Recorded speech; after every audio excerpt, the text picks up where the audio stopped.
Hare Krishna, dear devotees, thank you for joining. Please accept my humble obeisances. Jai Srila Prabhupada. We'll talk about a very important topic today. Before we get there, let's do a quick Mangalacharan. Please feel free to join if you wish. Om Ajnana-timirandhasya Jnananjana-shalakaya Chakshurunmilitam Yena Tasmai Shri Gurave Namah. Shri Chaitanya Manobhishtam Stapitam Yena Bhutale Swayam Rupa Kadamayyam Dadati Swapadantikam Vandeham Shri Guru Shri Tapadkamlam Shri Guru Vaishnavamscha Shri Rupam Sagrajatam Sahagana Raghunatham Vitam Satam Sajivam Sadhvetam Savdutam Parijana Sahitam Krishna Chaitanya Devam Shri Radha Krishna Padam Sahagana Lalita Shri Vishakhanvitamscha He Krishna Karuna Sindhu Deenabandhu Jagatpate Gopesha Gopika Kanta Radha Kanta Namostute Tapta Kanchana Gaurangi Radhe Vrindavaneshwari Vishvanu Sute Devi Pranamami Hari Priye Vacha kalparubhyascha kripa sindhubhya eva cha patitanam pavanebhyo Vaishnavebhyo namo namah. Jai Shri Krishna Chaitanya Prabhu Nityananda Shri Advaita Gadadhara Shri Vasadi Gaura Bhakta Vrinda Namo Vishnu Padaya Krishna Prishtaya Bhutale Srimati Bhakti Vedant Swami Iti Namine Namaste Saraswati Deve Gauravani Pracharane Nirvishesha Shunyavadi Paschatya Desha Tarane Mukam Karoti Vachalam Pangum Langayate Girim Yatripatamaham Vande Shri Guru Dinataranam Paramananda Madhavam Krishna Chaitanya Ishwaram Guruve Gaura Chandraya Radhikaya Tadalaye Krishnaya Krishna Bhaktaya Tadbhaktaya Namo Namah Hare Krishna Krishna Krishna Hare Hare Hare Rama, Rama Rama, Hare Hare. Hari Bol. Okay, so this topic is related to our chapter 17, which we've been reading for last several sessions. So let's take this. Has anybody memorized this verse, 17.15? I can try, Mataji. I just tried. Yes, Mataji, please. Anudvegakaram vakyam satyam priyahitam chayat swadhyabhyasham chaiva vangmayam tapa uchyate. Hari Bol. Can we say 3 times Hari Bol for Mataji? Hari Bol, Hari Bol. Hari Bol, Hari Bol. Thank you, Mataji. This is maybe the second or third time I'm hearing a verse, and I really, really wonderful recitation. Very, very wonderful. Thank you so much, Mataji. I tried. I was trying with Navya when she was here, so I think from that time I remembered a little bit, and yesterday I tried a little bit. So, Very good. Okay, so let's get started. So this is the topic that we have today. We are talking about the austerity of speech. Can everybody see my screen? Yes. yes, Mataji. Okay, so this is our topic for today, austerity of speech. Would you like to hear about this? Who all wants to hear about it? Seems quite tempting. Very cool. Okay, Yes. let's get started. If I Yes. have your blessings, we'll get started. So this verse that Mataji just recited, this is a translation for this verse on your screen. That speak the truth. So Krishna says that you speak truthful speech that is pleasing, that is not agitating to others, not injurious or agitating to others. And this is the eternal path of morality and dharma, right? So the proper speech, he says, that is the one that can lead you, that can please people, that can lead you towards Krishna, that can take you on the path of morality and dharma. So we'll talk about this. Before we get started, I had pulled up a couple of poems that I thought kids would like to read out. Just like we talked about time, right? Time has been glorified by poets and philosophers so much. Similarly, words have been glorified by poets and philosophers as well, a lot. Shabd, right? Shabdo ki kya power hai? शब्दों में कितना शब्दों से क्या हो सकता है. So the word, this is what we use to communicate with people. This is what expresses our feelings. This is how people express themselves to us, right? This is how interactions happen. Otherwise, we don't know what's going on inside somebody's heart. If I want something, I tell something. I have to say something. I have to use my words. Only then the other person will understand what I want, right? Because we can't read each other's mind. Mind is subtle, but tongue is a gross element. So tongue is one of the sense organs given to us by the Lord, and speech is its power, right? Tongue, it has to be vibrated to produce speech or words. And those words, when they come out, like I'm speaking right now, they are out, they're in your ears, they're in your heart, right? And they're irretrievable. Once I say something, it's there, out, and it cannot be taken back. I can apologize if somebody gets hurt by my speech. I can try to make amends, whatever I can, try to serve them, try to please them, whatever. But still, those words were spoken and they did the damage. So they are irretrievable. Or the other way, I can say something very nice or flattering or appeasing to somebody, and it will please their heart. They'll smile at me, they'll give me blessings, right? They will help me in future, like that. My relationship will get strong just because of some words that I spoke. So there is a power of the words. They are irretrievable. Once they are gone, they cannot come back. Much like the time, even a single movement, once it's out, it cannot come back. So words can touch somebody's heart or break it. But let's read this poem. Who would like to read it? If you can read it in a sing-song voice, I'd like that. Kids can probably do that. Yes, Navya, go ahead. Words can make one happy. Words can bend one's mind. Words can make someone make one grumpy. Words can make one kind. Words can illuminate a man. Words can make one weep. Words can hurt so much that a man cannot even sleep. Words can hide the truth. Words can strike the heart. Words can provoke the youth to make a revolution start. Words can give one freedom. Words can push one to heights. Only words have such powers to separate wrongs from rights. Words are more than missiles. They can make one just die. But words, if hit, cause much damage that makes one forget to try. Words before being spoken are under our total control. But after we speak the words, we fall under their control. Very powerful poem, right? Everybody agrees? Very nice poem. I really liked it. So this is the power of words, right? People just with their speech, like politicians, they speak, right? Preachers, philosophers, they just speak. They just use their words to start revolutions, to start wars, right? They can agitate people to fight against each other, or they can calm people down and make peace with each other, right?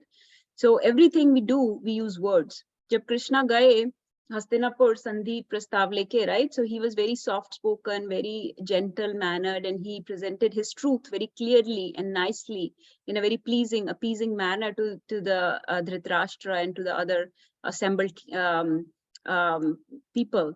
But how was his speech was gentle and kind, but how was Duryodhan's speech? Very, very unkind, very, very agitating, very, very rude, crass, crude, right? Very loud, very aggressive.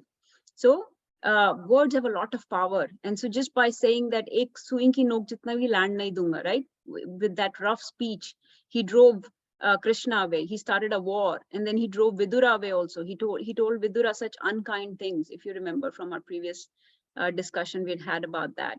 He drove Vidura away, right? Such a gentle man, proper Vaishnav.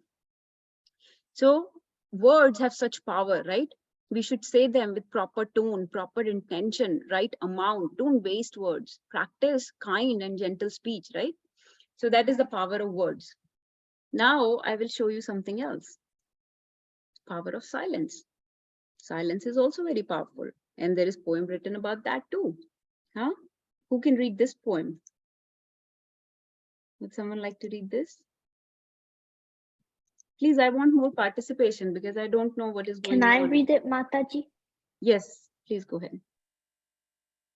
Should I read the left one or the right one? The right one, this poem. Okay. In silence, the flower buds gently bloom. In silence, they waft their sweet perfume. In silence grows the blades of grass. In silence I pen down my verse. Speech is silver, silence gold. Good deeds silently performed is more eloquent than words.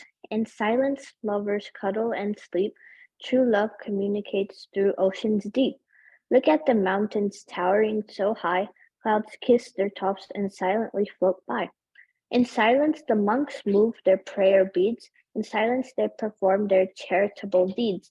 In silence the sun rises and shines. In silence the moonbeam softly smiles. In silence my God I invoke. In silence rise my incense smoke. In silence my inner self unfolds. In silent prayer my hands I fold. In silence with him I communicate.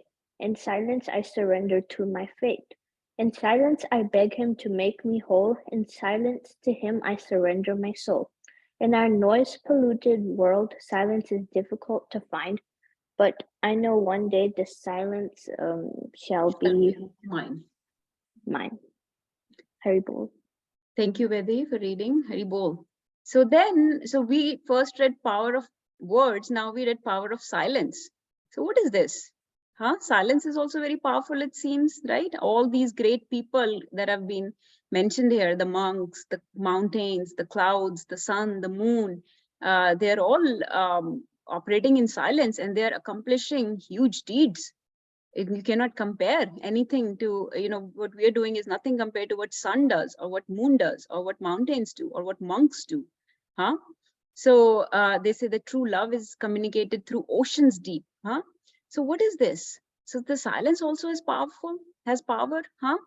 So then this is our verdict, which Krishna gives us in Bhagavad Gita, that the balance between the words and the silence, right? There is a middle route. There is a balance when to use the words and when to stay silent, and that constitutes as the fine speech.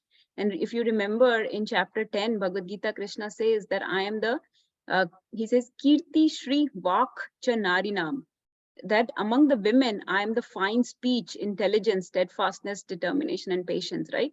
So he says, I'm the fine speech of the women. Why? So I'm the Vak Shakti of the, meaning the fine speech. So he doesn't say that any kind of speech. No, he's not the crass speech, the loud and aggressive and agitating and displeasing speech. No, he's the fine speech. He's the gentle speech. He's the speech of the gentlemen, of the Vaishnavas, of the people of topmost consciousness, right? So that is a speech he's talking about, and that is a balance between the words and the silence. So silence does not mean that we are aloof or we are disconnected from people. Silence doesn't mean that I don't want to speak to you. That kind of silence is mode of ignorance, right? I don't want to speak to you. I don't want to speak to Navya because she said this to me. She said this and this words to me, so I will never speak to you again. Is that silence proper silence? No, that's not the silence, the power of silence we're talking about here, right? The silence that we're talking about here is to listen to other people, to appreciate them, to listen with rapt attention, to understand them, understand their emotions when they're expressing. Don't be in a hurry to talk, but listen, right? The silence that they're talking about here is not coming from false ego. मैं नहीं बात करता क्योंकि इसने मुझे गलत बोला. No, that is not the silence they're talking about here. The silence that shows respect, that shows love, that shows understanding and consideration, right? That is the silence being talked about here, not the one that is aloof and that separates you from people, but the silence that connects you to people. And same thing with words. The words that are being talked about in the previous power of words, we're not talking about the words have power only when they connect you to each other, when they connect you to the divine, when they bring people closer to the Lord and closer to each other. That is the words we're talking about. When those words are separating you, when those words are taking you away from the Lord, then those words are in the mode of ignorance, right? And so that is the balance, that when you use your words and your silence both in such a balanced way that it inspires people, it encourages them, it shows them love and care and affection and gentleness, right? It shows consideration and understanding. So this was just a little introduction And from there, we'll go into our verse that we wanted to discuss from chapter 17, 17.15, that Anita Mataji beautifully recited. Anybody else would like to recite this verse before we go forward? Should I find Mataji? Yes, Prabhuji, please. Hare Krishna. Anudvekaram vakyam satyam priyam hitam chayat swadhyaya abhyasenchaiva vangmaya tapa uchyate. Very bold. Thank you, Prabhuji. And can you read the translation also? Yes, Mataji. Give me 1 second. I'm on my phone. So, okay. Austerity of speech consists in speaking words that are truthful, pleasing, beneficial, and not agitating to others, and also in regularly reciting Vedic literature. Hari Bol. Very bold. So this is the balance of speech that Krishna is teaching us in Bhagavad Gita in verse 17. He's teaching us the austerity or the penance of speech, right? So it is not an unregulated speech. It is a speech, it is a fine speech that you are stating the truth. So he says truthful, satyam. But you are speaking the truth in such a way that it is not violent. It is a non-violent communication. It is a very pleasing, gentle communication. So you know, Bhagavad Gita is full of these principles, these sutras that Krishna gives us on proper behavior, proper conduct to evolve our consciousness, right? He teaches us, and this is what something my Guru Maharaj says a lot. Be careful of how you treat in this material world, how you walk through this material world. Be very careful how you come across. You don't want to come across as, you know, now, especially when we are on a devotional path, on a spiritual path, people have very high expectations from us, right? So we are evolving our consciousness. So be very careful of how you walk through life, how you walk through this material world. We will come across many living entities of many different consciousness. How we deal with them, that is what Bhagavad Gita teaches us, right? Don't be violent in your communication with either body, minds, or words. And right now we're talking about non-violence with our words.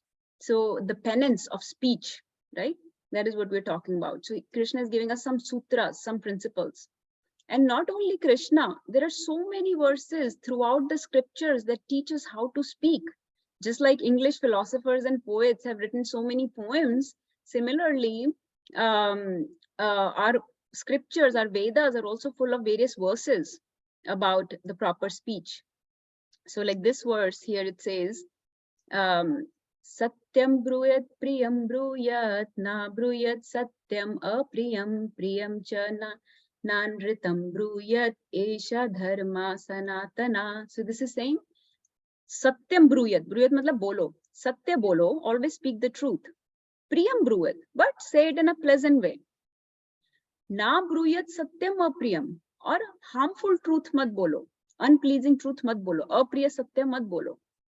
Priyam cha nan ritam bruyat, or untruth bhi nahi bolo, even if it is pleasant, right? किसी को flattery करना अपने material gain के लिए, for wrong intentions, for ulterior motives, right? अब वो pleasant है, लेकिन वो सत्य नहीं है, unpleasant है.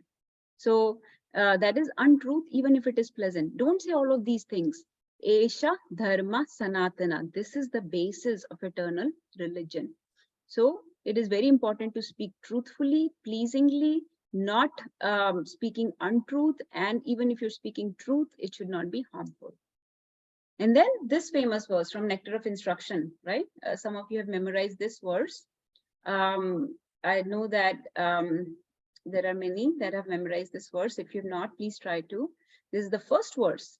First thing that Rupa Goswami says, and we are Rupanugas, we are following in the lines of Rupa Goswami. We are, you know, when we are walking through this world, we are representing our Sampradaya, we are representing our Goswamis, we are representing Prabhupada, we are representing our senior devotees and Prabhupada's disciples, Radhanath Maharaj, and so many other disciples. So we have to practice Vacho Vegam. So Rupa Goswami says in Nectar of Instruction, Vacho vegam manasa krodha vegam jiva vegam udar upastha vegam etan vegan yo vishahedira sarvam apimam prithvim sashishayat. He says a sober person who can tolerate the urge to speak, the urge of mind, manasa, krodha, the urge of anger, jiva of the tongue, of the udar or belly, and upastha of the genitals, is qualified to make disciples all over the world. Right? So such a person who has control on these 6 urges can become a Jagat Guru, just like Prabhupada, right? Or other acharyas that we've had. So, but you have to have Vacho Vegam is the first thing. So, can anybody tell me what does Veg mean to you? Vegam. We have discussed this verse many times. Vegam. Veg का क्या मतलब है? Vegas नहीं, Vegam. Veg का क्या मतलब है? Vacho Vegam. यहाँ पे लिखा ही हुआ है. So if you just want to look and tell me, that's fine. Mataji, is it urge? Urge, right? Yes. Yes, Veg means urge. बोलने की urge, mind की urge, क्रोध की urge, खाने की urge, बहुत सारा खाने की urge, या क्या खाएंगे ये इसकी urge, genitalia की urge. This is urge. और कैसी urge? It is not just any urge. It is a very strong, it is a very compelling urge. इतनी strong urge कि there is minimal time for reflection. There is minimal time to think about it, and the, for example, with speech, जैसे किसी ने किसी को कुछ बोला कि आप तो मैंने मान लो अनीता माता जी को बोला, माता जी आज तो खाना खाया मैंने और मुझे बिल्कुल अच्छा नहीं लगा. और माता जी, you know, she has 2 options. She can either control herself and say and not say anything, or just say ki, you know, I'm sorry, whatever, or she can respond very quickly, very compellingly. So aapka khana kaun sa acha hota hai kabhi? Huh? So what is that? That is a very strong, compelling urge without thinking, a thoughtless response, right? What is that? That is an urge to just retort, just to hurt the other person, right? So that is like in a provoking situation when you just say something. Or it may not even be a provoking situation. It may be just to, you know, somebody speaking and then just an urge to respond, interrupt them. कि मैं बोलूं, मेरा सुने, इनका क्यों सुने, मैं बोलता हूं. Like that, like a very strong urge to just speak. So that is a compelling urge. It demands immediate response. उसको बोलते हैं, ऐसी uncontrolled urge को बोलते हैं vague. So can anybody, so I gave one example, but let's have a little discussion from other people. What situations do you see in your day-to-day life where you feel compelled to speak very quickly? हमारे दिनचर्या में ये होता है अपने spouse के साथ, बच्चों के साथ, कि फटाफट से कुछ बोल देंगे. Can anybody identify any triggers where they respond very quickly without thinking too much? Who would like to share? So Mataji, if we are thinking kids are doing something, like we might know that is not right properly, my judgment, but still I speak it out. Yeah, that's right. Yes, Prabhuji. So to correct somebody, right? So in your case, if you're correcting kids, that's okay. But let's say it's not a kid, it's somebody that you have not much authority over. Then to correct them, right? So that is like a trigger. That is like a provoking situation where you should have controlled yourself. Yes. If someone says, yes. If someone says anti to you without speaking, without thinking, then also you try to reiterate, because Yes. you don't want to listen against that fellow or against yourself or whatever it is, whatever the circumstances are. Mostly this thing comes when something isn't. It's okay, you understand? Yes, yes, exactly. So that is a very common situation actually, to defend ourselves, right? Somebody saying something to you, you did not do it. तुमने ये glass तोड़ दिया, है ना? नहीं, बहुत immediate urge to speak. तो एक है कि controlled fashion में respond करना, और एक है कि बहुत compelling mode of ignorance या mode of passion में, गुस्से में respond करना. So to defend ourselves, right? When somebody is criticizing us, when somebody misunderstands us, then to defend ourselves, हम बड़े जल्दी खड़े हो जाते हैं उठ के, lawyer बन के, अपने favor में, we like to keep points in our favor, right? So to defend ourselves. Yes, Anita Mataji. In my situation, Mataji, I get triggered when there is something that we agreed upon. Like, it could be anybody, my friend, my spouse, my children, whoever. We agreed on something, but then the other person starts like deviating from it. And then that time I am unable to control that. Hey, this is what we discussed. You agreed. You kind of promised that you will do it. And I have kind of also mend my ways to just do that thing, and now you are not doing it even though you agreed. So that time kind of like I am still I get agitated and start shouting kind of. So That's right, Mataji. Yes. So I would say this situation is in the criteria where something does not meet our expectation, because you decided on something, you had an expectation, and now the expectation is not being met. So you all gave such perfect examples. So yes, we respond when we think we're getting unfair treatment, when somebody's misunderstanding us, when somebody's provoking by criticizing us, when something is not going per our expectation, right? When our ego or pride is hurt, right? When our pride is hurt, then also we respond very, very quickly in a compelling manner.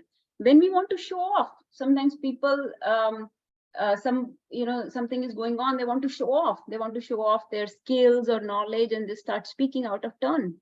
So to self-glorify, right? So that is also a compelling urge to show off. Or to criticize other people. When somebody else does something wrong, then we are very, very फटाफट से खड़े हो जाएंगे उसका जज बनकर, जैसे हम अपने लिए लॉयर बन जाते हैं कि मैंने ये नहीं किया, we become lawyers for ourselves and we become judge for the other people. That is the common tendency of the jiva. So we become judge for other people. तुमने ये किया. So that also to criticize very quickly when when somebody else does something wrong. Or we sometimes just try to get attention, trying to out of turn, we speak by trying to be funny or something, make a thoughtless comment, right? So we all have a very specific trigger. So I think you all covered a few, and everybody can introspect and see what are our triggers throughout the day and can we control it? And then you can say, okay, we've heard about controlling these urges. They don't get controlled. So what should I do? Okay. So this is something I found. This is by an Austrian psychologist. His name is Viktor Frankl. He said, between stimulus and response, there is a space. In that space is our power to choose our response. In our response lies our growth and freedom, which means, so what is he saying? What is he saying? He's saying that when you have a stimulus and then your response, meaning you speak, right? There is a space. Develop that space between the two things. Develop that space between the stimulus and response. If you can wait, if you can create that space, then that is the austerity that Krishna is recommending. Did everybody understand that point? I really want to hit this point across because this is our power. So when somebody provokes you or not provokes you, when there is a stimulus and you have to respond to that, right? Create a space of time between the stimulus and response. Wait. The word is wait. Don't respond. Wait. Just wait. Don't say anything. Just introspect. Create that space. And creating that space is the austerity of speech. Creating that space is that penance that Krishna wants from us. Then the words that will come out of our mouth will not be displeasing or agitating or violent. Then the words that will come out of our mouth will be thoughtful, understanding, gentle, right? We'll try to understand the other person's situation. Or even if we don't, we will use the words that are not completely violent or hurt the other person. So wait, create that space. So Viktor Frankl, if you think, knowingly or unknowingly, he's describing the mode of goodness here, right? Because when we respond immediately, our responses are thoughtless, and that is mode of ignorance. But he's saying to practice illumination, awareness, thoughtfulness, right? Suppress that urge and create that space of time and distance. And that is the mode of goodness. So he's describing basically mode of goodness. And many I've heard other speakers also, they always say, like Gaur Gopal Prabhu actually has a very nice video on this. He says just wait. So remember this word wait, and that if you wait, then that will be very pleasing to Krishna. That is the austerity that we are required to do while speaking. If we just respond to that urge, that stimulus, that vega that is caused by our senses, when our senses get agitated and we just respond to them, then that is very impulsive, very reactive. That is just in mode of passion and ignorance. Is that point clear? Yes, Mataji, I have a question though. Yes. Like this weight, it works for, people who are not close to you, like, or maybe like, friends or somebody else who you are thinking you can wait. But this doesn't work in case of children or like, some of the dependents that I am responsible for. So I have tried this wait formula. I wait and then they kept me waiting. Like, I just don't speak. Sometimes I just control the thing, even though I know it's not about the expectation, but what they should be doing, or what, like, even in case of children, for example, they should be doing certain classes or homework or whatever, like what they should be doing. That's the thing, not about the expectation, that it is my own personal expectation. So What I Mataji, try this to, is this is all applicable. We're not talking about when you are a teacher or a parent. Of course, you should still use your words thoughtfully. You should still choose them wisely. But we are talking more about our general dealings where you are not in an authority position for okay. to a person, right? So let's say with your general family members, with your friends, or at your profession, or outside when you are walking through this life, when you're going through your various duties, when you meet people in a social setting or in a professional setting or in a luxury setting like that, in a family gathering, something like that. When you are an authority over somebody, you have to correct them. But even then, you should use your words wisely. You should wait a few seconds to think about how you are going to correct somebody so that they do the right thing, so that they don't get further driven away from the goal that you want them to achieve, right? So even then, there is a certain way of saying things, disciplining somebody, and discipline is a very different conversation altogether. So here the mood is mostly dealings with general people. Even with kids, remember that the dealings vary based on their age. If they are younger, if they're teenager versus if they are, let's say, in their 20s, or if they are married and have kids of their own. So the dealings will keep changing with their age and with their own experiences as well.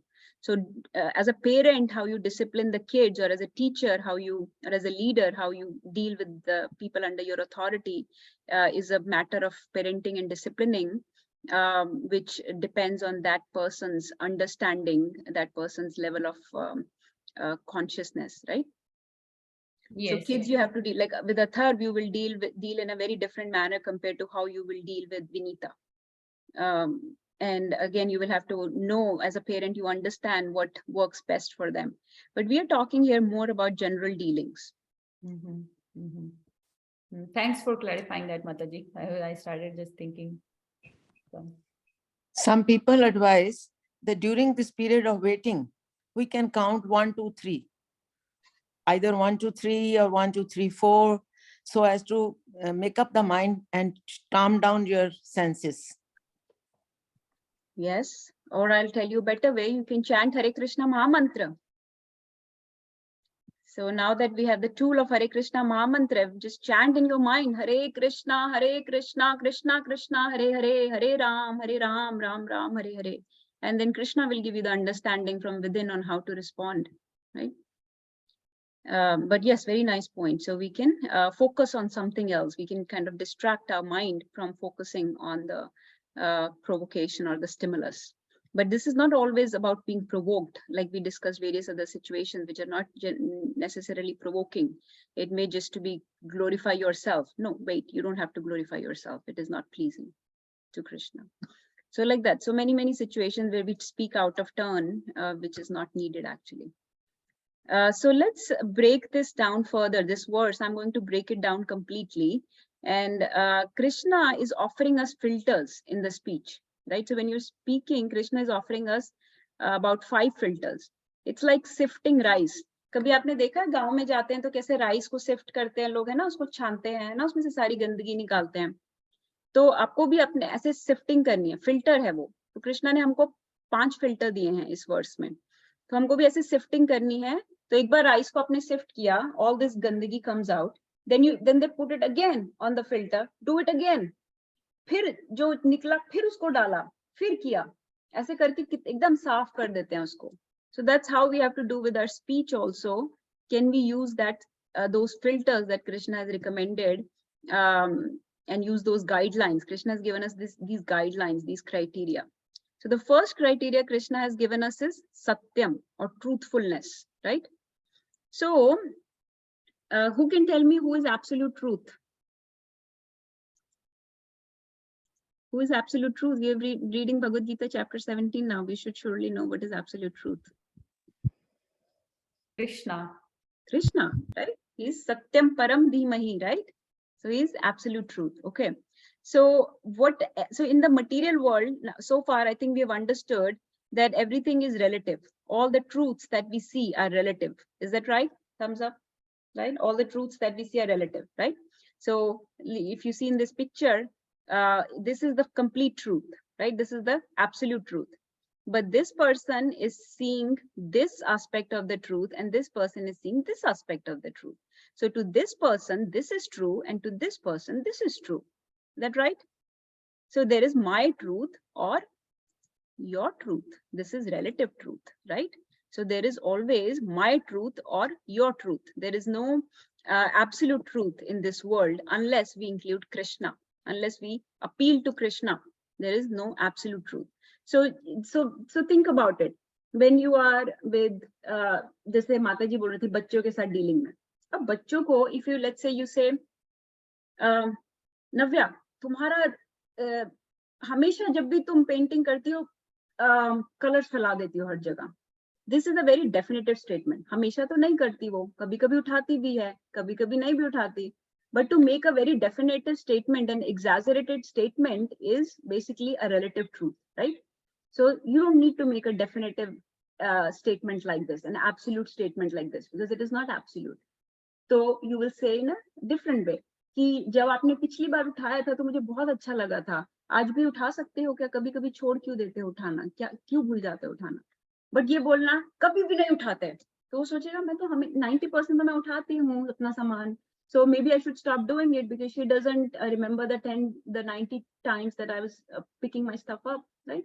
So nothing is absolute in this world. So give other people some benefit of doubt. Don't become a judge for them and a lawyer for yourself. ये जो situation हम पहले बोल रहे थे, give people benefit of doubt, right? Also be a lawyer for them also, that they are, trying. They're also trying. They're also jivas like us that are suffering in this world and are conditioned. They have their own problems going on, right? They make mistakes. So don't judge people too harshly on their mistakes, right? So this is relative truth. This is called relative truth, my truth or your truth. So something I might say will come out because of my false ego, right?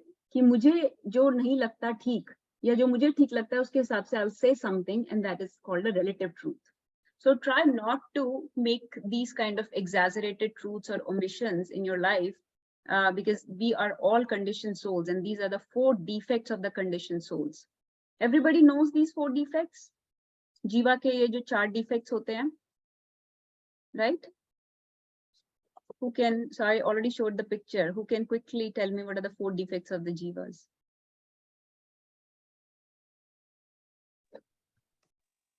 I'm not sure how to say it, but sometimes what we see is not the truth because we're not having the complete picture of it.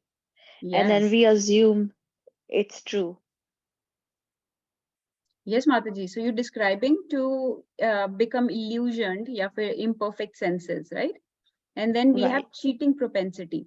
Cheating propensity मतलब जैसे exaggerate करना या omit करना. जैसे कि किसी ने कुछ किया मेरे लिए, लेकिन I want to pat myself. I want to become big in front of other people. So I'll say, nahi, maine kiya ye, usne nahi kiya. So ambition se ya exaggeration se jhoot bolna, right? So that is untruthfulness Krishna is talking about. It is not pleasing to Krishna to exaggerate or to omit things to pat our false ego. So things that are patting our false ego and making us proud, understand completely that they are not true. They are relative truths, right? And remember that for other people, that everybody commits mistakes. You do, everybody else does too. You get forgiven, they should also be forgiven, right? So to commit mistakes, to become illusioned, to have imperfect senses and not able to perceive everything, to cheat others, cheating propensity, all these things lead to relative truths. Okay, all these things lead to relative truths. So sometimes, जैसे कि मैं बोलूंगी कि निर्भय को कि I told you to bring these 10 things, but you only brought 8 things from the grocery store. Why are you so foolish? Why did you forget two things? You can't remember anything. So they are very, very exaggerated and definitive statements, and they will be hurt the other person. They are not true. They are not pleasing, right? And they will they're very harsh, right? And I'm not forgiving the other person for his mistakes. I'm not understanding that he also is a conditioned soul who can have imperfect intelligence or imperfect mind, who could be also distracted, right? And so he forgot something.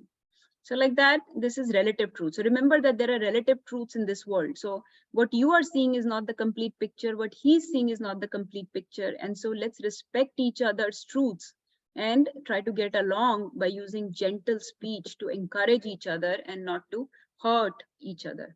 And please, again, like I said before, a disclaimer before the class that I'm just speaking this for myself. I need to improve a lot, and I'm saying these things loud so that I can hear myself say these and try to practice them. It is not to, the point is not to single out anybody, or if you are all very practicing this already, then all salutes to you, all glories to you.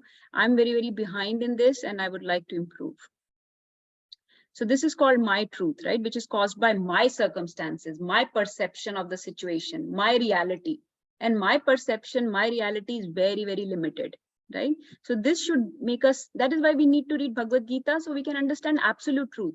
जब हम समझते हैं कि भगवान कितने unlimited हैं, infinite हैं, और हम एज जीवा कितने छोटे हैं, कितने लिमिटेड हैं, तो हमें ह्यूमिलिटी आती है. हम दूसरे लोगों को समझ पाते हैं कि वो भी इसी तरीके से लिमिटेड हैं, उनकी भी अंडरस्टैंडिंग, उनकी भी सेंसेस सब बहुत लिमिटेड हैं. तो उससे हमें ह्यूमिलिटी डेवलप होती है. इससे ह्यूमिलिटी डेवलप होने से हम फॉरगिव कर पाते हैं लोगों को उनकी मिस्टेक्स पे, और खुद भी मिस्टेक्स कम हो जाती हैं. So you should develop humility by reading the scriptures, right? So and then other thing is sacrifice the demands of the false ego, क्योंकि false ego will distort the truth for personal interest. ठीक है, वो distort करेगी truth को. So don't let the false ego distort the truth. Can anybody give me an example of this? False ego कैसे distort करती है truth को for personal interest? कोई example किसी के real life में कभी कुछ हुआ है अभी recently? बहुत होता है, every day ही almost कुछ ना कुछ होता है. Can anybody give me an example? I can't see everybody's hand because I'm sharing the screen, so please just share. If not, okay, I'll give an example and see if that inspires other people. Let's say हमने कुछ programme किया, ठीक है? उस programme में किसी ने प्रसाद बनाया, किसी ने कीर्तन किया, किसी ने कथा की, किसी ने घर साफ किया, किसी ने फूल लाए, जो भी अलग अलग चीजें की.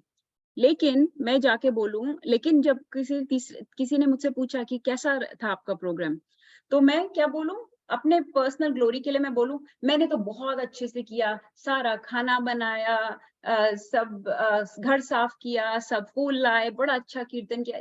I'm omitting that everybody else helped me, right? I'm omitting, I'm exaggerating my own false ego, and I'm not giving credit to the other people that helped me, right? So what I'm doing is I'm distorting the truth, right? So yes, I'm taking all credit for myself for doing, for an activity that was a team activity, that was a teamwork, and I'm just for my personal patting my false ego for getting some pats on the back, for some glorification, I'm taking in, you know, all the credit myself. So I'm distorting the truth for personal interest. This is like fluffing up your ego, right? So that is not proper truthfulness. That is not proper humility. That is not a Vaishnava etiquette, right? This is one example. I just something that came to my mind randomly. Anything else comes to anybody's mind where false ego distorts the truth for personal interest? Typically, that is why people lie, because they are trying to become very, they're trying to portray themselves as something they're not. Typically, that is the most common reason why people lie. Yes, Mataji. माताजी मेरा opposite का है, जैसे कि not about false ego but humbleness. तो maybe I can talk later, और अभी बोल सकती हूँ तो अभी मैं बोल सकती हूँ. Sure, Mataji. हाँ, तो जैसे स्पेशली डिवोटीज होते हैं, राइट, सीनियर डिवोटीज या फिर इवन जो डिवोटीज हैं प्रैक्टिस कर रहे हैं, वो इतने हम्बल होते हैं कि रियली में they are like, you know, they are the one who is doing the thing and I am appreciating them. लेकिन वो इतने हम्बल होते हैं कि वो उस चीज को बोलते हैं, नहीं अरे नहीं, इसमें मेरा तो कोई योगदान नहीं है, ये इसमें सबका है. तो फिर उसको कैसे समझे? Like really they are doing it, लेकिन मान नहीं रहे हैं या फिर बोल नहीं रहे हैं. मतलब मानने का तो नहीं, अलग बात है, बट बोल नहीं रहे हैं चीज को कि नहीं मैंने किया या फिर मेरी वजह से हो रहा है. तो ये Yes, चीज Mataji. मुझे कई बार डिफिकल्ट हो जाता है कि अच्छा अब मैं क्या बोलूं फिर. Very nice point, Mataji. So this is Vaishnav etiquette. This is the Vaishnavta. This is the perfect Vaishnav conduct. What is the perfect Vaishnav conduct? To not take any glories for yourself and to give all glories to others, right?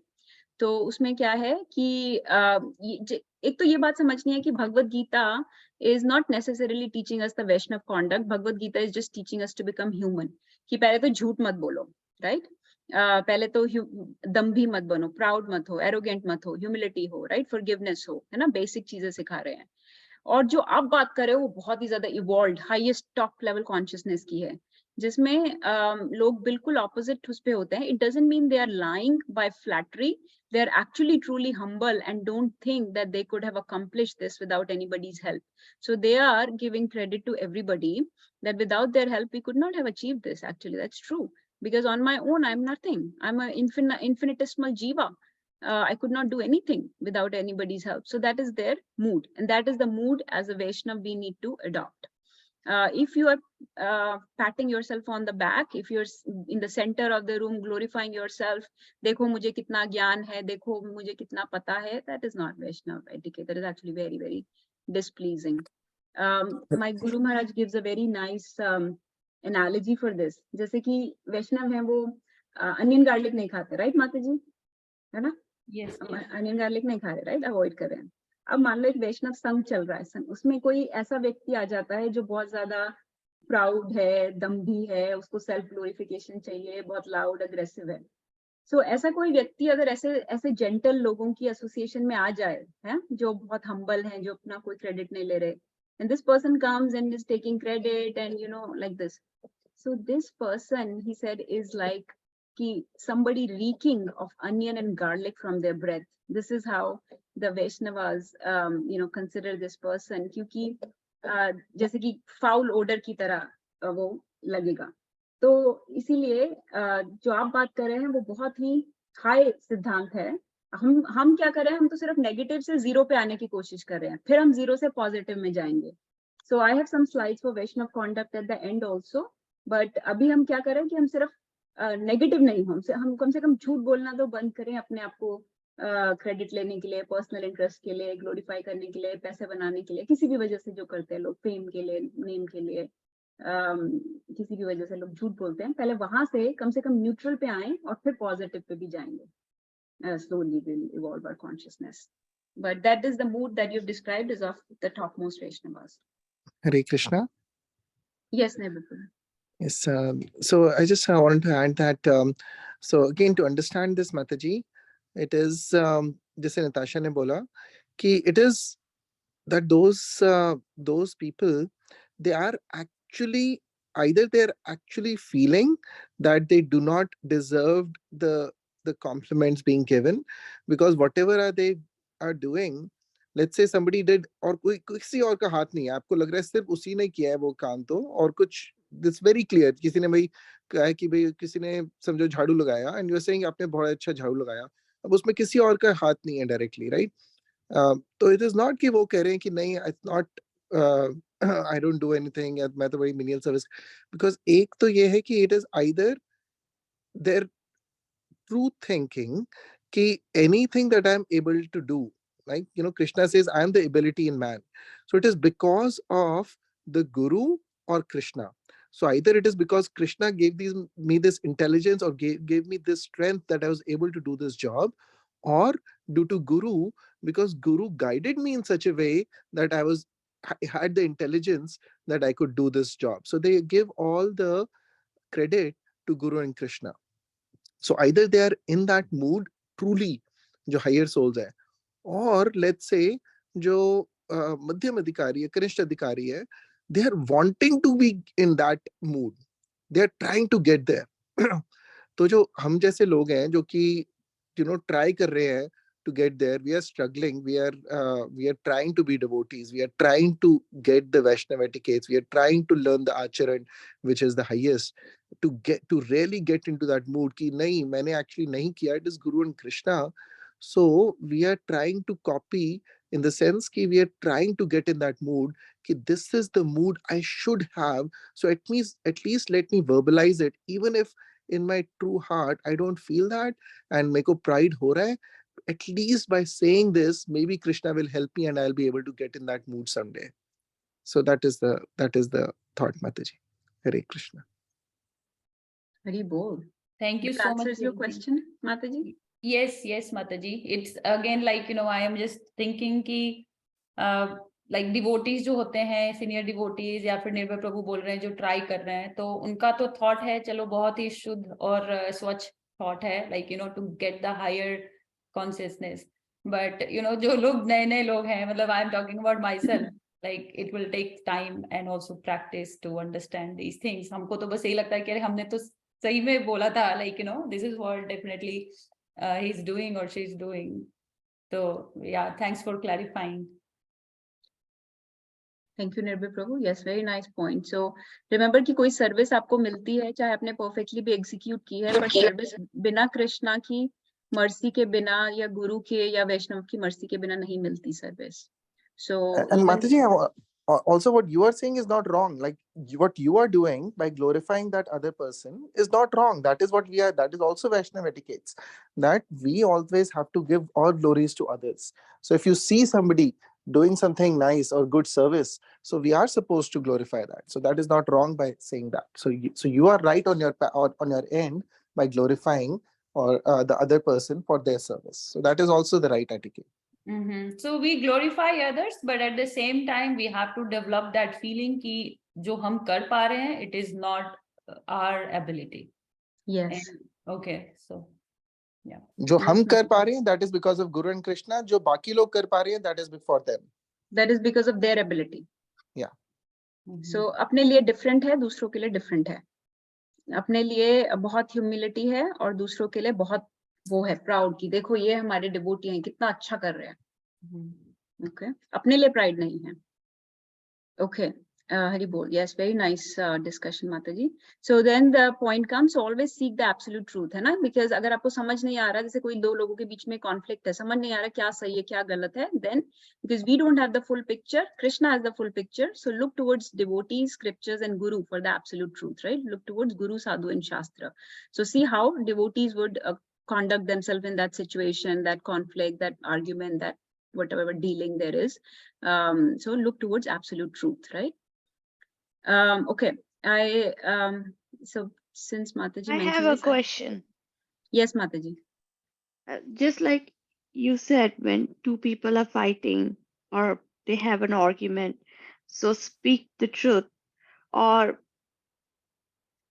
how do you handle the situation where they say you have to decide who is right, who is wrong, without hurting anyone's feelings? So that's what A I lot was of saying, times Mataji. we are dragged into it. You have to develop your intelligence by consulting Guru, Sadhu, and Shastra. So you are not in a position to take sides typically unless you have, that is why it is our responsibility to develop our intelligence by understanding the position of the jiva. Like we talked about, the nature of the living entities is to commit mistakes, to make err is human, right? So that we can be on a humble, forgiving platform. So to improve our own consciousness, to improve our own knowledge, to improve, to surrender to the Lord and to the Guru and the sadhus, and then we can be in a position to give, to take, you don't have to necessarily take sides, but you can give proper counsel. And if you don't have proper counsel, then you approach the seniors that do.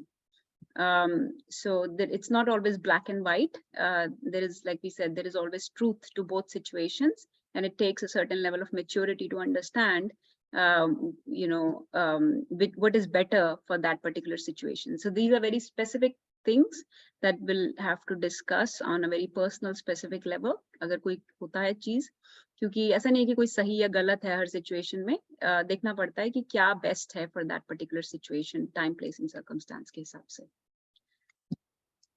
I'll move forward because there's a lot of ground to cover, and then we can take some questions later too. So this is a poem that is very, very, I really, really love this poem. It is actually, I used to know this before. This is by Max Ehrmann. He says, this first few lines, he talks about the speech. Go placidly amid the noise and the haste, and remember what peace there may be in silence. As far as possible, without surrender, be on good terms with all persons. Speak your truth quietly and clearly, and listen to others, even the dull and the ignorant, they too have their story. Avoid loud and aggressive persons, they are vexatious to the spirit.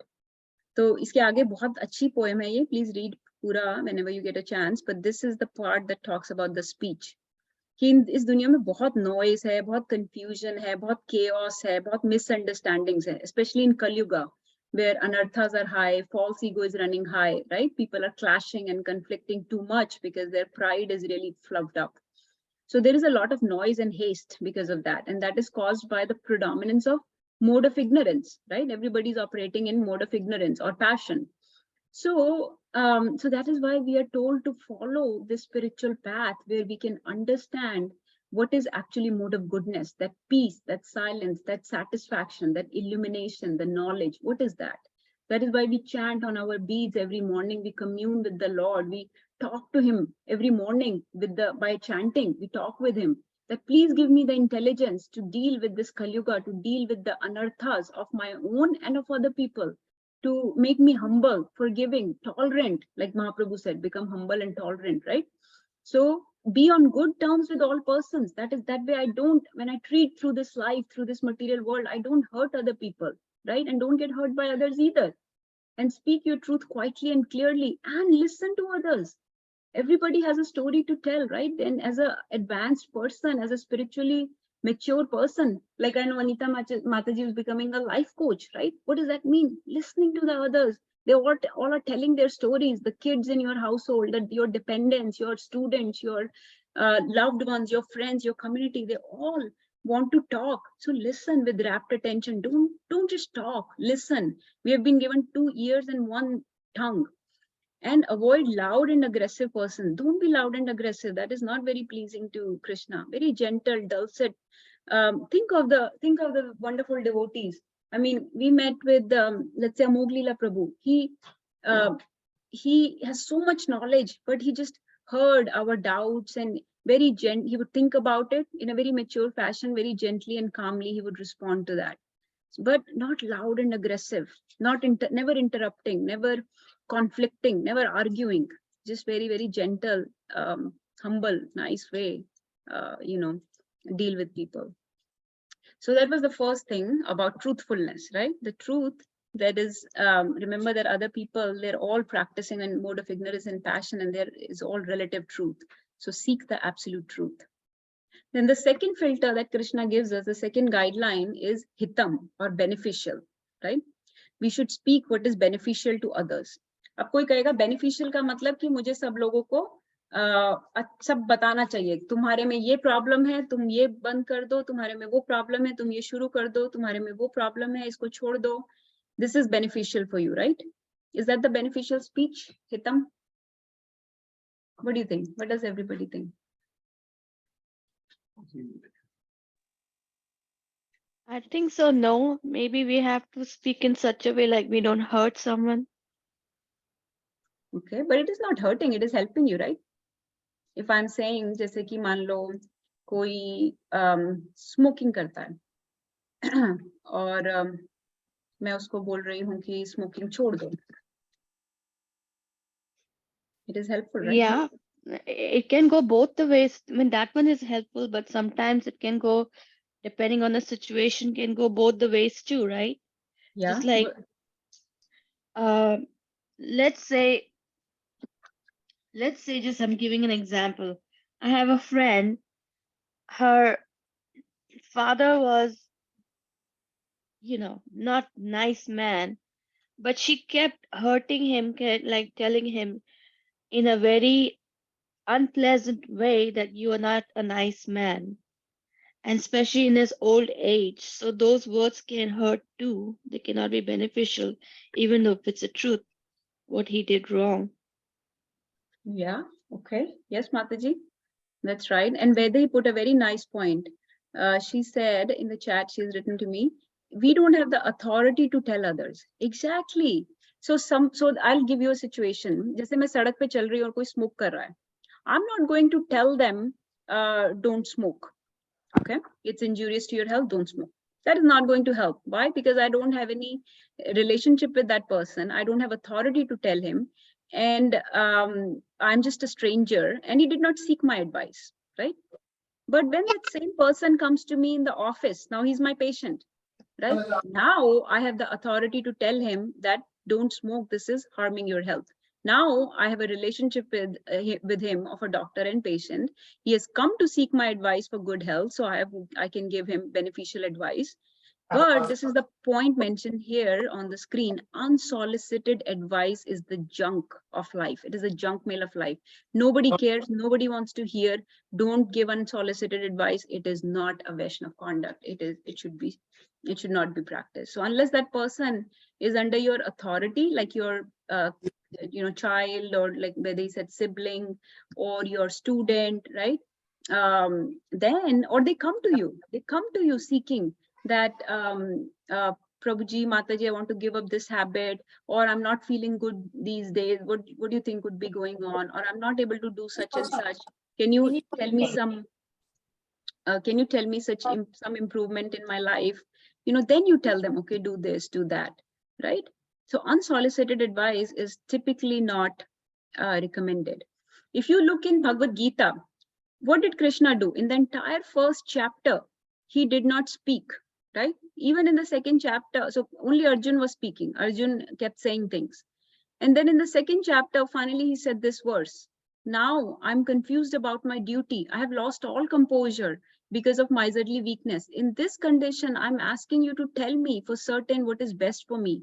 Now I am your disciple and a soul surrender unto you. Please instruct me. So he's now asking Krishna for advice. Please instruct me. So Krishna did not speak until Arjun requested him to give him advice, right? He made him his guru, then he spoke. And then when you speak, what you speak will have substance. It will make some impact. So create time and space. Wait for the other person to be ready to receive your advice. Wait for the other person to ask your advice. If you're just giving unsolicited advice, they're not receptive to it. They will not.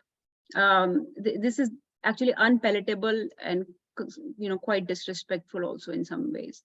So just listen to the other people very actively, and don't give unsolicited advice until they ask you for it.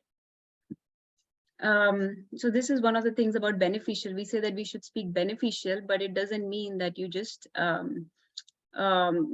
say things that are not invited by the other.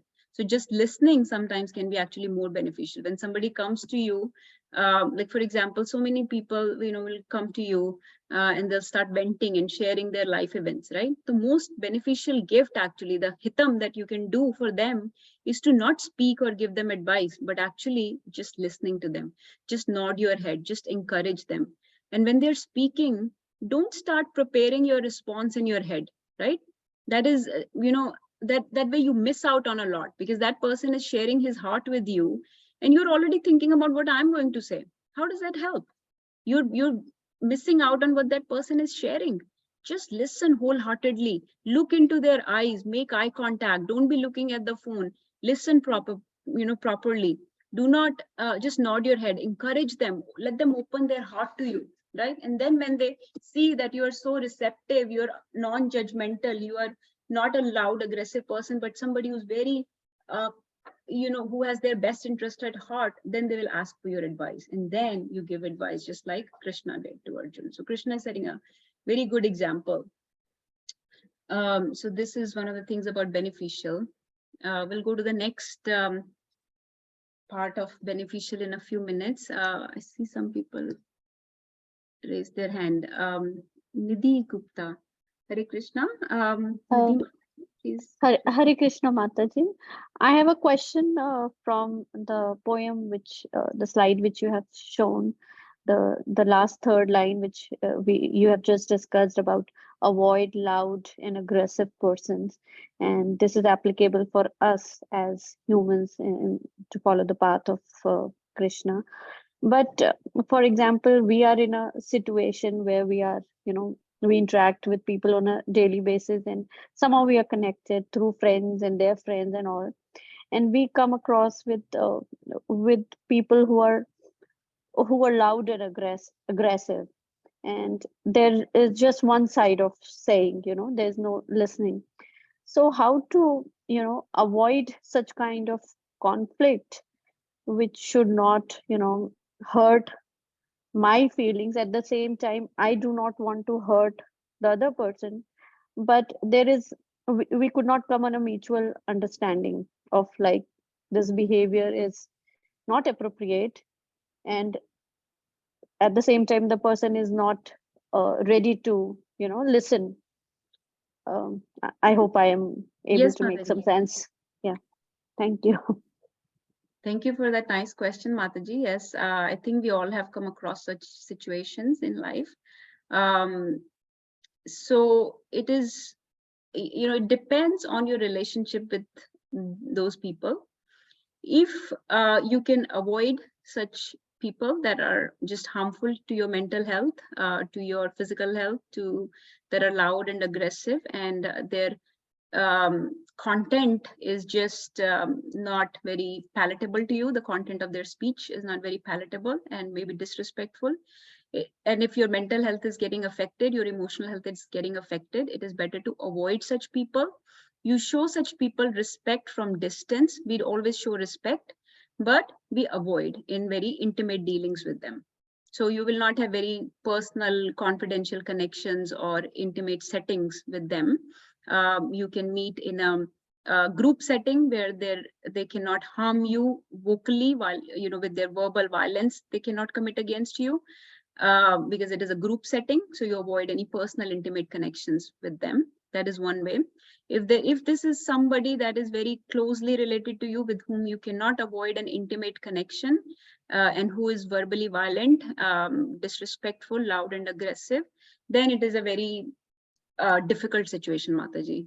I don't think you were talking about such a situation, but if that is the situation, then we need prayers, we need help, we need intervention for that person, and we need a very heart-to-heart conversation with that person, maybe intermediation by some seniors of the family, or if you're in devotional practice, devotional community, then seniors of the devotional community can also intervene. But if it is somebody that is avoidable, then better to avoid, because they are, like it says, they're vexatious to the spirit, because we are spiritual entities, we are transcendental, we are so any intermingling with mode of ignorance or passion contaminates us. So it is a very contaminating, polluting association. So also quite agitating. So better to stay away from such type of violence. Does that help some, Mataji? Yes, Mataji, thank you so much for your answer. Yeah, that suffices. Thank you. Okay, we'll go to the next part of this beneficial conversation. This is the second part of this. So prajalpa. Who can tell what is the meaning of the word prajalpa? Can we say as gossips, like just the talks that doesn't have any kind of meaning or benefits to our life or in That's general? right. That's right. Yes, Mataji, you can call it gossip. Any, basically, like it says here, mundane matters, right? Mundane subject matters that have not very significant impact on our lives. They are just some worldly matters like political events or Bollywood में क्या हो रहा है, Hollywood में क्या हो रहा है, cricket में क्या हो रहा है, sports में क्या हो रहा है, या गॉसिपिंग करना, जैसे वर्क में कई बार लोग इकट्ठे हो जाते हैं ब्रेक के टाइम पे और गॉसिप करते हैं, पता है इसने उसको ये कहा, इसने वो किया, वो उसका मजाक उड़ा रहा था, वो रोने लगा, ये वो, this is all gossiping. And then फालतू के arguments also is gossiping or prajalpa. And actually when you read Prabhupada's books, he calls it pilgrimage for crows. जैसे कि अगर crows बहुत सारे इकट्ठे हो जाएं तो क्या करेंगे? They'll just do खा, right? That is called pilgrimage for crows. कि there is no beneficial talk, it is completely non-beneficial. It is not in your circle of concern or circle of influence, and it is just very harmful actually for the spiritual entity. And in such a case, we should, if we are stuck in such a situation where we are in the midst of prajalpa and we cannot, if we can get out of it, good. If we cannot get out of it, then we should just stay quiet, just inside your heart, inside your mind, just chant Hare Krishna, and just see if we can guide these people along gently. But you don't need to indulge in any criticizing, gossiping, fault finding of others and all, which is basically harmful to the devotional service. Rup Goswami in his next verse in Updeshashtakam says that it is not good for your devotional service. There are 6 things that damage your devotional service. Atyahara prayasascha prajalpa niyamagraha. Jansangascha lolyamcha shadbir bhakti vinashyati. So prajalpa is one of the things which destroys our bhakti. And so we should describe Krishna. We should talk about Krishna if we can. If we cannot, if it is not a setting where we can, then you just inside your head chant the Mahamantra, or you just think of Krishna. There is a very beautiful verse in Bhagavatam that talks about this concept. It goes like this. I've not recited this in a long time, so I'll try. Tadvag visargo jantag viplavo yasmin pratishloke abhadvatyapi namani anantani yasho ankitani yat shrinvanti gayanti grinanti sadhava. That this Krishna is referred to as Uttam Shloka. He's described in the choicest of words, in the best language possible, which is Sanskrit, right? It is the language of gods. In that language, we have composed various verses to describe this Lord of ours, the supreme personality of Godhead. Uttam Shloka bolte hain unko, kyunki sabse best verses use ki jati hain to describe Krishna. So think about that Uttam Shloka. And these verses, even if they are imperfectly composed, they are the ones that are recited and sung and glorified by the sadhus. And this mundane worldly matters, chahe newspaper mein kitne bhi articles ho, kitne bhi perfectly composed ho, kitni best grammar bhi ho, they are just worldly matters. They are just nonsense talks. They are not something that will give us any, they'll not take us to transcendence. They'll actually push us down into mode of ignorance and passion. कि कितने कितनी tragedies हो गई, कितने लोग मर गए, कैसे उनका murder हुआ, क्या हुआ, कितने terrorist attacks हुए. You should know the world events, but you should quickly know the world events within 10 minutes and move on. Don't spend your time more than 10 minutes on reading the news and going through the world events. You just need to know what is going on in the world, and that's it. You don't need to meditate on it. You don't need to share it. You don't need to dwell on it, dwell your consciousness on it, get afraid by these things, get completely absorbed in these things. That is not recommended. You get absorbed in the glories of the Uttam Shloka. Nashta prayeshva bhadreshu nityam bhagavad sevaya bhagavati uttama shloke bhaktar bhavati nashtaki. So every day recite Srimad Bhagavatam, not newspaper. So this is the newspaper reading, the worldly talks, the mundane subject matters, the gossiping, criticizing, fault finding, faltu ke arguments with people. That is just pilgrimage for crows, and it is not good for our bhakti. So I'll stop here. We are actually halfway there, but I cannot rush because I have many important things to share. So we'll just stop here for today. we have 2 more filters or guidelines that Krishna has given us to cover. We have covered Satyam and Hitam so far, and just very basic, you know, conduct of our speech that I wanted to bring in. I hope that this topic is very, this topic was, pleasing to you. I hope that we can bring some transformation in the way we speak with people. This is the one way we interact with others.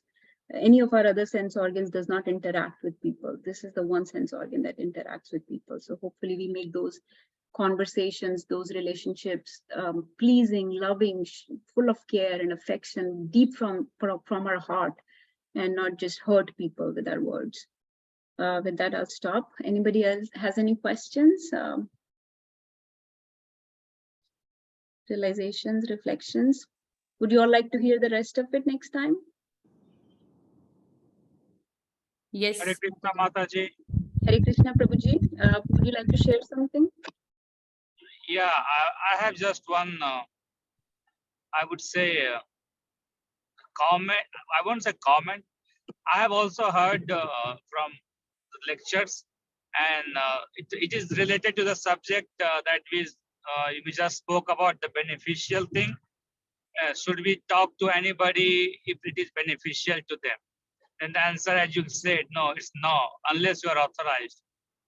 And one more thing that I have heard in that context is, even if I am authorized to speak, for example, say whether I have to tell her something, I have to correct her something. And also, I'm not going to tell her in any situation or any environment. I'll have to see if that situation or environment is appropriate to give her the feedback. Because say if she's playing with 10 of her friends, and if I see something wrong, and if I correct her right away, then that is not going to be taken in the right way, and it's going to actually backfire. But if I correct her in alone, then it will be taken in the right way. So my point is that I listened or I heard from the Guru Parampara saying that even if you are authorized, you always see the right situation, then you give a feedback or tell them. That's all I had to say, Mataji. Thank you. Yes, thank you, Prabhuji. Yes, very nice. So the concept of waiting comes, right? So don't be in a hurry to just speak, just wait, give some time and distance, give the space of time and distance, right? And especially when you're presenting any spiritual topics, we should, again, the same thing holds. What is the understanding of the other person? Are they under your authority? And we should be very sensitive in presenting spiritual topics, spiritual subject matter. Because you can drive somebody away from Krishna instead of bringing them closer. And similar with kids, like Prabhuji said, you can actually make them more, hard-hearted. कि ये तो डांटते ही रहते हैं सबके सामने, बोलते ही रहते हैं. So I will not do this. They'll become very rebellious almost. So instead of that, you give some time and space. You gently bring up the topic again. Somebody else is sharing. Let's see. Rekha Mataji is sharing, what if someone is aggressive or yelling, family that triggers? I think we discussed about that, Mataji, when Nidhi Mataji asked that question, when somebody is very aggressive, shouting, yelling. So it depends on who that person is and what is your relationship with that person. So you have to decide based on time, place, and circumstances.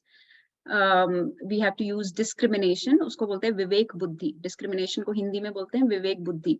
किसके साथ क्या व्यवहार करना है, कितना बोलना है, choice of words, tone of words, or body language, everything matters, right? So if they are shouting or yelling, you don't have to shout or yell back. That is number one. Number two, you have to see what is their, what is the trigger for them? Why are they shouting or yelling? So remember that they are also a jiva and there is something that has provoked them. So basically with proper understanding, proper intentionally use right words and proper tone with proper body language, so you can pacify them. And if they are beyond pacification, you will have to see how to deal with them in future. Is that somebody that you can just maintain a distance, or can you or is that very intimate person that you cannot break your relationship and you have to associate with them intimately? Then we'll have to intervene so it doesn't happen very often. So I think we discussed that. Besides keep praying, keep chanting, Krishna gives the intelligence from inside. You pray for that other person also, because when they're shouting or yelling, it's not like they're enjoying. They're also suffering. So something is making them suffer. So you also pray for them, their health, that, please bring them to Sarve Bhavantu Sukhina, right? That they also become satisfied and peaceful. So you pray for them, you pray for yourself, you pray for your relationship, like that. Nidhi Mataji, did you want to share something else, or was your hand raised from before?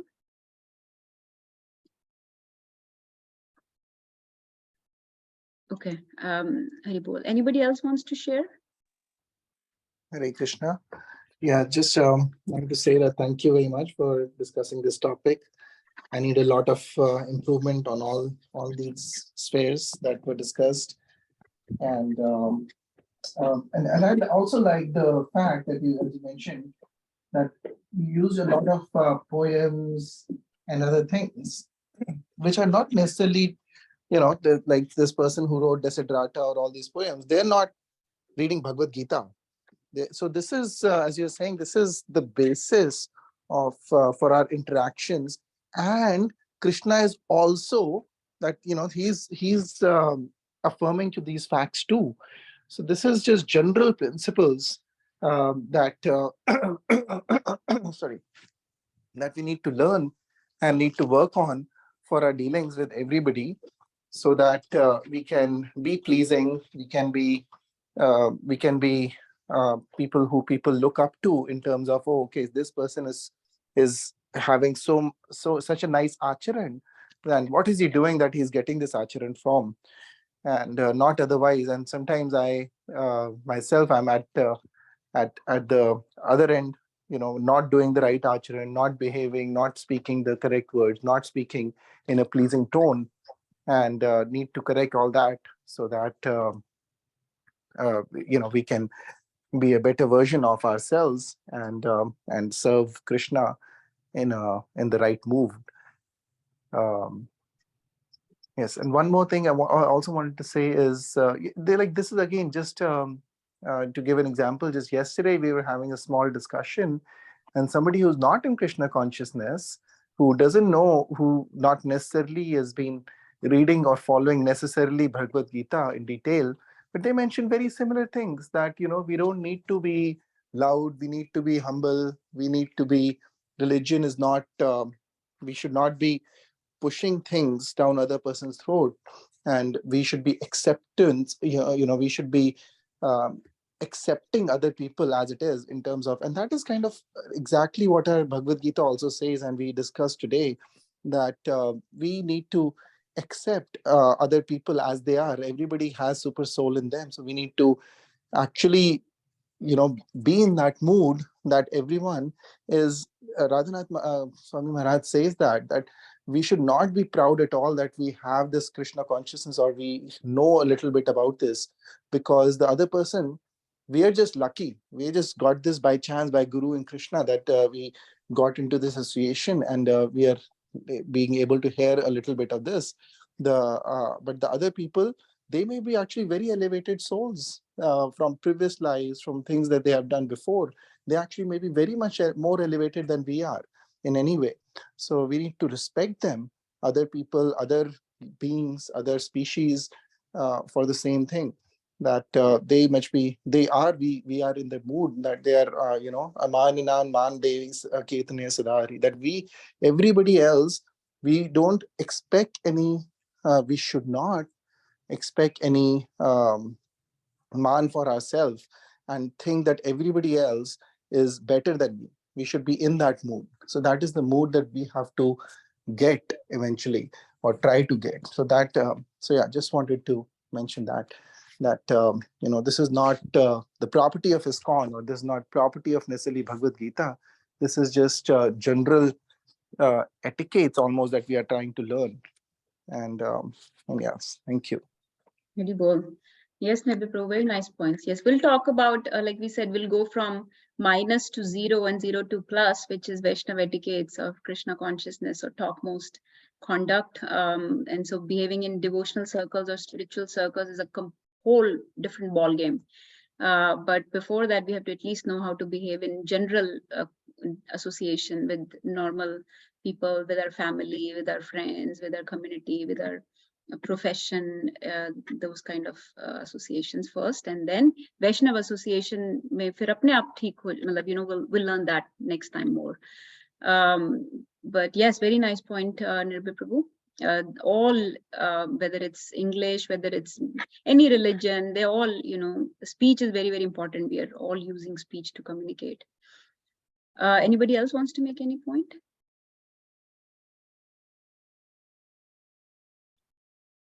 Okay, so then we'll stop for today. Vancha kaltarubhyascha kripa sindhubhya evacha patitanam pavanebhyo vaishnavebhyo namo namah. Guruve Gaurachandraya Radhikaya Tadalaya Krishna Bhaktaya Tadbhaktaya Namo Namah. Srila Prabhupada ki Jai. Srimad Thank Bhagavad you Gita so much. ki Jai. Jai. All glories to the assembled devotees. Hare Krishna. Hare Krishna. All glories to Guru and Gauranga. Hare Krishna.